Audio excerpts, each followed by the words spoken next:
తిరుమల ఆలయ పవిత్రత నమ్మకం కాపాడేలా పనిచేయాలని సీఎం చంద్రబాబు అధికారులను ఆదేశించారు. తిరుమలలోని పద్మావతి అతిథి గృహంలో ఆయన సమీక్ష నిర్వహించి మాట్లాడారు. కొండపై గోవింద నామ స్మరణం తప్ప మరో మాట వినిపించకూడదు, ప్రశాంతతకు ఎక్కడ భంగం కలగకూడదని అన్నారు. దేనికి దానికి ఒక ప్రత్యేకత ఉంది, వడకు కూడా ఒక ప్రత్యేకత ఉంది. అలాంటి మళ్ళీ ఇవన్నీ కూడా టోటల్గా ప్రక్షాళన చేసి రాబోయే రోజుల్లో ఫీడ్బ్యాక్ కూడా తీసుకుంటాం. ఈరోజు మీరు చూస్తే ఉదయం ఒక అర్ధగంట నేను కూడా సమీక్ష చేశాను.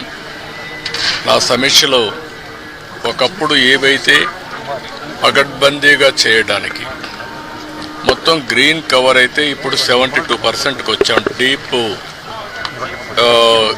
ఏదైతే ఫారెస్ట్ ఉందో దీన్ని 72%కి వచ్చాం. దాన్ని 90% తీసుకుపోయే అవకాశం ఉంది. బయోడైవర్సిటీ కూడా ఫోకస్ చేయమన్నాను. అదే సమయంలో ఇక్కడ వాటర్ కన్జర్వేషన్ కూడా లాజికల్గా తీసుకుపోవాల్సిన అవసరం ఉంది. ఒకప్పుడు మెడిసినల్ ప్లాంట్స్ కూడా తీసుకొచ్చి పెట్టాం. ఇవన్నీ కూడా ఎందుకంటే ఒక పక్క బయోడైవర్సిటీ ఒకటి, రెండోది ప్రశాంతమైన వాతావరణాన్ని క్రియేట్ చేయడానికి అనుకూలమైన వాతావరణం చేయాలని చెప్పి ఉద్దేశంతో ముందుకు పోయాం. అది కూడా ఒకసారి మళ్ళా సమీక్ష చేశాను. రెండోది పరిశుభ్రత మీద కూడా ఎక్కువ శ్రద్ధ పెట్టమన్నాను. ఎక్కడెక్కడి నుంచో భక్తులు వస్తారు. భక్తులు వచ్చినప్పుడు వాళ్ళకు కావాల్సింది వెంకటేశ్వర స్వామి నామం తప్ప ఇంకొకటి మాట్లాడే పరిస్థితి లేకుండా వాళ్ళు అన్ని విధాలు ఒక ప్రశాంతమైనటువంటి ఒక దివ్య క్షేత్రంగా ఇది ఎప్పటికప్పుడు ఉండాల్సిన అవసరం ఉంది. సజెషన్స్ ఇచ్చాం. అదే మరి ఇక్కడ ఫుడ్ కూడా ఏదో ఫ్యాన్సీ ఫుడ్లే కాకుండా ఇక్కడుండే భక్తుల మనోభావాలకు అనుకూలంగా ఇక్కడ మన సాంప్రదాయాలకు అనుకూలంగా ఉంటే చాలా బాగుంటుంది. అలాంటివి కూడా చేయమని చెప్పి ఆదేశాలు ఇచ్చాను. అదే మరి ఎండ్ టు ఎండ్ ఇవన్నీ కూడా ఒపీనియన్ కూడా తీసుకోవడం, భక్తుల మనోభావాల్ని గౌరవించడానికి ఏమేం చేయాలనో అవన్నీ చేస్తాం. ఇప్పుడు సేవకులు కొంతమంది ఉన్నారు, శ్రీవారి సేవకులు. వాళ్ళు కూడా ఎప్పుడో నేను ప్రవేశపెట్టాను. వాళ్ళు ఒక 15 లక్షల మంది అయ్యారు.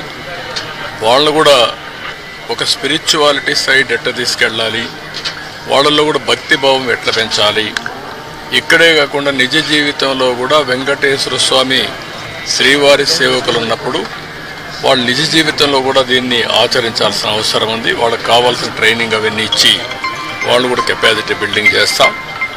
అదే మరి ఎక్కడికక్కడ సమాచారాన్ని కూడా తీసుకొని ఒక విధంగా చెప్పాలంటే మళ్ళీ వెంకటేశ్వర స్వామికి పూర్వ వైభవం వచ్చే విధంగా, అదే కాకుండా ఎప్పటికీ ఇది ఒక దివ్య క్షేత్రంగా పవిత్రమైన క్షేత్రంగా తయారు చేయడానికి ఏమేం చేయాలో అన్ని చర్యలు తీసుకోమని చెప్పి మేనేజ్మెంట్కి గవర్నమెంట్ తరఫున కూడా ఆదేశాలు ఇచ్చాం. అవన్నీ చేసేదానికి శ్రీకారం చుట్టారు. ఇంకొక పక్కన ఏదైతే ఈరోజు ఇక్కడ ఫుడ్ కూడా ఉందో ఎన్నిటి కూడా రాబోయే రోజులు అన్ని టెస్టులు ఉంటాయి. అదే మాదిరిగా అవసరమైతే ఇక్కడ నాలెడ్జ్, అబండెంట్ నాలెడ్జ్ ఉంది.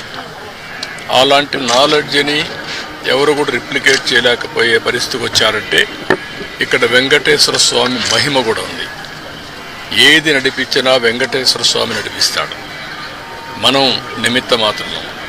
ఆయన ఒకసారి తలుచుకొని ఆయన పేరుతో మనం ఏ పని చేపట్టినా అది ఆయనే సుజావుగా జరిపించే పరిస్థితి వస్తారు. అది నా ప్రగాఢమైన నమ్మకం, విశ్వాసం.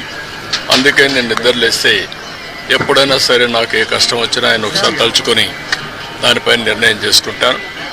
ఆ నిర్ణయం ఎప్పుడు కూడా నేను తప్పు చేయకుండా ముందుకు పోయేదానికి ఉపయోగపడతా ఉంది. ఇక్కడుండే వాళ్ళు కూడా ప్రతి ఒక్కరూ ఇక్కడ పనిచేసే వాళ్ళు కానీ వచ్చే భక్తులు కానీ పవిత్రమైన భావంతో మీరు ఇక్కడ ఉండాల్సిన అవసరం ఉంది. మీరు పవిత్రంగా ఉండడమే కాకుండా దివ్య క్షేత్రాన్ని పవిత్ర క్షేత్రంగా శాశ్వతంగా ఉండాలంటే భక్తుల్లో ఆ భావన రావాలి, మేనేజ్మెంట్లో ఆ భావన రావాలి, శ్రీవారి సేవకుల్లో ఆ భావన రావాలి. అందరం కలిసి మళ్ళీ దీన్ని ప్రపంచంలో ఉండే హిందువుల మనోభావాలకి ప్రతిబింబం వెంకటేశ్వర స్వామి టెంపుల్. అందరూ కూడా ఇక్కడ ఏం జరిగినా కూడా ఆలోచిస్తూ ఉంటారు. ఇక్కడికి వచ్చినప్పుడు ఎక్స్పీరియన్స్ చేస్తారు.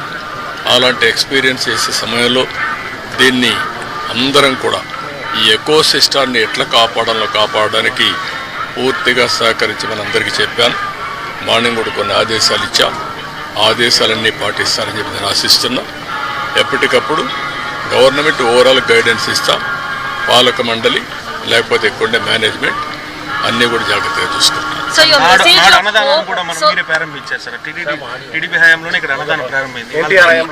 ఎన్టీఆర్ హయాంలో అన్నదానం ప్రారంభమైంది.